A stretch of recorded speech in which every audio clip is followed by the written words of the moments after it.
Look, ladies and gentlemen, I'm more than well aware of the fact that no publicity is the only type of bad publicity that exists.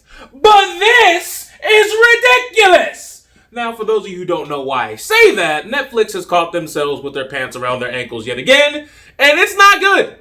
Look at my face.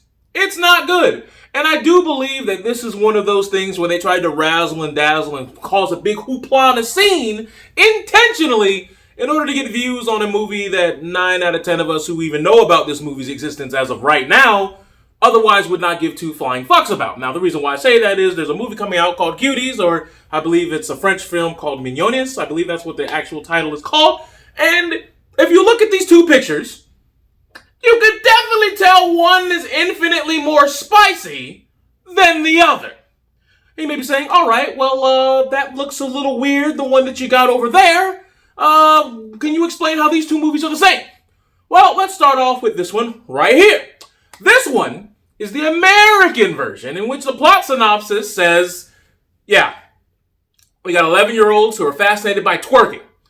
Now, I don't know if you can see on the screen right now, this is twerking. This is the rump shaking. This is letting us see what that Tootsie Roll really do. And unfortunately for a lot of us, if this were to hit our screens on a YouTube video, we are 150% certain that we are demonetized.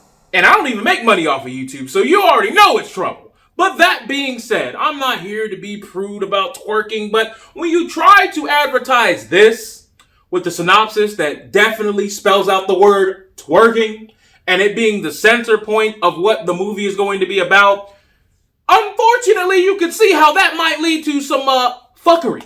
That might lead to some this isn't good. You can't have 11-year-olds spreading the cheek. That's not what the fuck.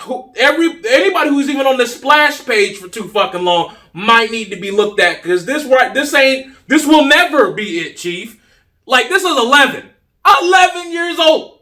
At no point should this ever. Somebody type this, put it up there, showed it to the masses, and let's face it, got paid for it. They got paid for it. They made moolah. They made some guap.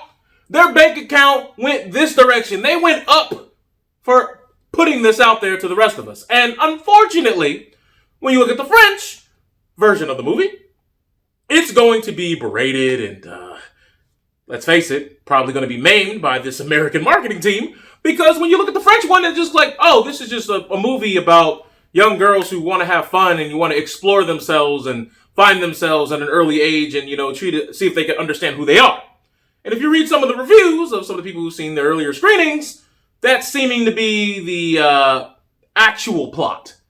Not this twerking, spread what your mama gave you extravaganza for fucking 11-year-olds.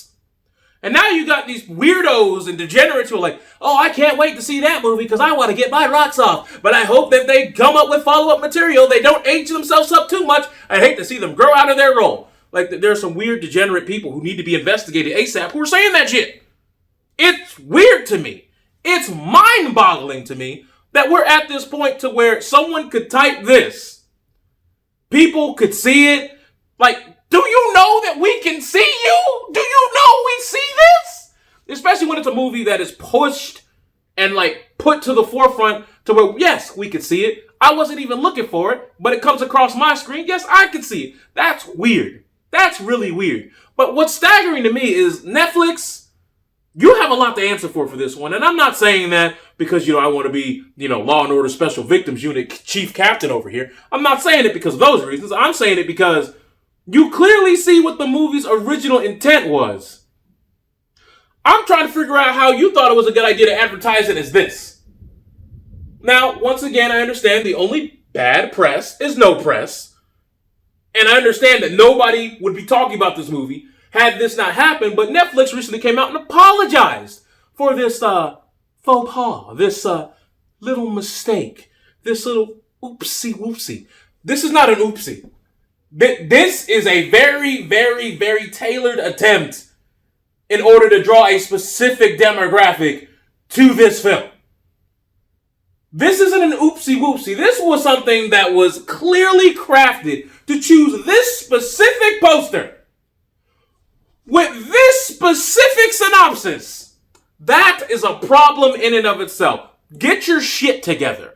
Get your shit together. Because this shit is embarrassing. Now, ultimately, now you have a bunch of people having petitions to say they want to get this entire movie pulled. You're saying that there's a whole bunch of people who are saying that this movie has to be canceled, that the people who are behind it, the directors, the actors, all need to be investigated. You got people jumping off the top of the fucking Mile High Stadium talking about, fuck this movie and everything it stands for. And then you find out that the movie has nothing to do with the themes of this original synopsis. And now you have to sit here and go, once again, are we supposed to feel bad for this French film because now it's going to be dragged through the mud for some crimes it didn't even do when the blame lies entirely on Netflix's hands? All I'm saying is, man, I thought AMC was going through some tough times, but it seems like Netflix once again just decides when the movies are down, let's fumble the fucking bag anyway. Oh, no outro. This shit has actually pissed me off. I'm not even doing an outro. Just cut the film. Just cut it.